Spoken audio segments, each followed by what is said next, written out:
Do you guys remember this game? The soundtrack, the gameplay, the hours we spent playing it. This game was part of our lives. But there was one guy, the main guy in this game. Everybody used him, and it wasn't just because he was unstoppable in this game. He was that good in real life too.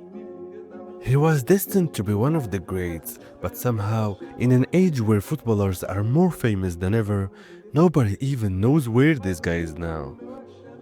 But here he is, in the favelas, hanging out with the gangsters, living in the slums. How did this guy go from the cover star of one of the most famous sports games in history to this? Well, if you knew just a little bit about Adriano, it would all make sense.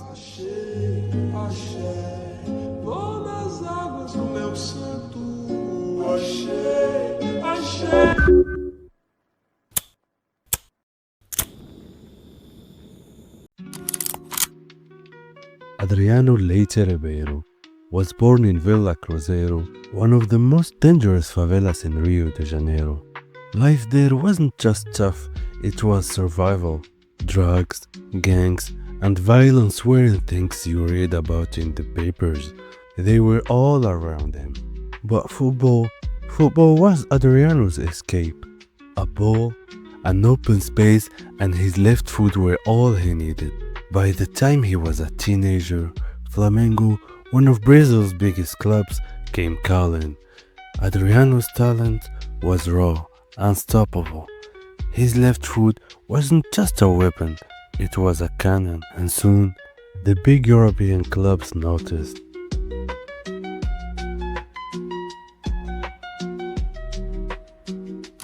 In 2001, Adriano got his big break. He moved to Inter Milan.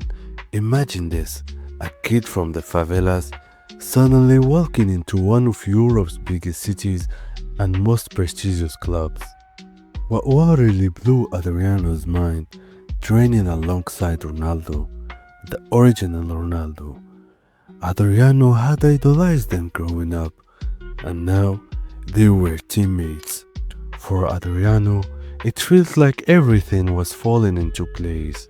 Quem foi o cara que você olhou assim? Ronaldo. Ronaldo. Fenômeno. Não é Ronaldinho, não. Ronaldinho também, aquele puto também, joga pra caralho. Mas o Ronaldo foi. Que ele também na época era da Inter de Milão, quando eu cheguei.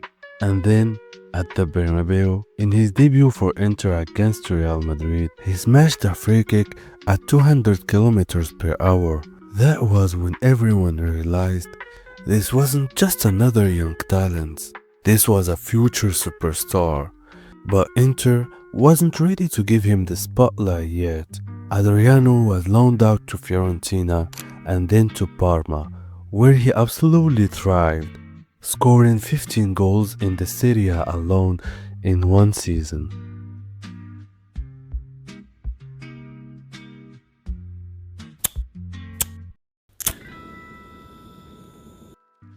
By 2004, Adriano wasn't just a prospect anymore.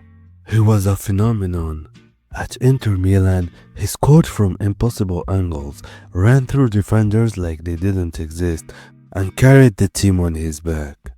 That summer, Adriano showcased his brilliance on the international stage. With Ronaldo injured, Brazil needed a new talisman, and Adriano delivered. At the 2004 Copa América, he scored 7 goals, including a last-minute equalizer in the final against Argentina. His powerful strike sent the match to penalties where Brazil won. Adriano left as the tournament's top scorer and best player, cementing his status as the emperor. For a brief moment, Adriano was on the top of the world. But there's a funny thing about being on top. It makes the fall that much harder. The 2004 like a left-footed rocket against Udinese and a stunning solo run in Coppa Italia. He became Inter's undisputed leader, dragging them through games with his raw power and technique. In the Champions League, he delivered again with crucial goals including a wonder strike against Porto.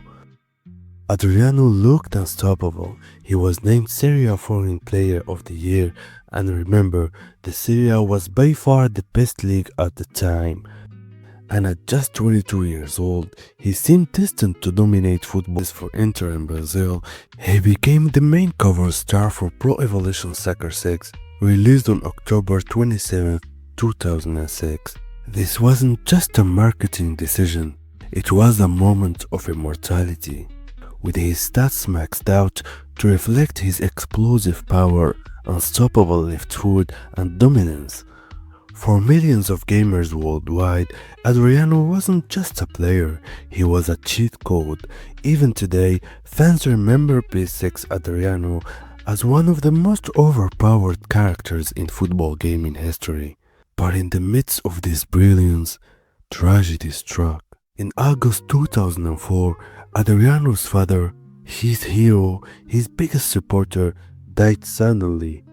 Adriano was shattered. He once said that when he got the call, a part of him died too. After that, he was never the same. His teammates noticed it. He stopped smiling. He started disappearing. To the Confederations Cup, scoring 5 goals, and once again finishing as the tournament's top scorer and best player. His partnership with Ronaldo for Brazil was electric, combining Adriano's power with Ronaldo's flair. At Inter, Adriano's partnership with Zlatan Ibrahimovic began to flourish in 2006. They terrorized defenses, but by 2006-2007 season, cracks were starting to show. Adriano's form dipped dramatically. After scoring 19 goals in 05-06, he managed just 5 goals in the Serie A the following season. Even Zlatan later said, I played with great champions. I played with players that already was wow. I played with players that I saw was a talent, became wow. But the one I felt that could do it longer was, and he didn't do it, was Adriano when I was in Inter. That for me was, when I came to Inter, the first thing I said to the president, I demand him to stay because he's the player I want to play with. Because the way he was an animal. He could shoot from every angle, nobody could tackle him, nobody could take the ball. He was a pure animal. But it lasted for a short time. Why do you think? I don't know. Like I said, 50% of everything you do is the mental part. If you don't have it in your head, it's difficult. So in his case, I enjoyed playing with him. I saw him. I was happy that I played with him, against him. So it's a shame that it lasted so short time only. By 2009, Adriano was back in Brazil playing for Flamengo. On the surface, it looked like a comeback. He scored 19 goals in the league, leading Flamengo to their first league title in 17 years. But the truth, Adriano wasn't just back in Brazil. He was back in Vila Cruzeiro. He reconnected with the favelas, the place he had once escaped from. Only this time, it wasn't just a visit. He was immersed in the life there. His final years in football were a mess. He skipped training to go fishing. He got caught faking a marriage certificate to dodge legal issues with a girlfriend. By the time he signed with Miami United in 2016, it was clear Adriano's footballing days were over. Adriano didn't just live football, he lived the life that came with it. In Vila Cruzeiro, he's still the emperor. Kids idolize him, locals defend him fiercely, and his presence in the favelas is a symbol of loyalty. For the rest of the world, Adriano is a reminder of how quickly greatness can slip away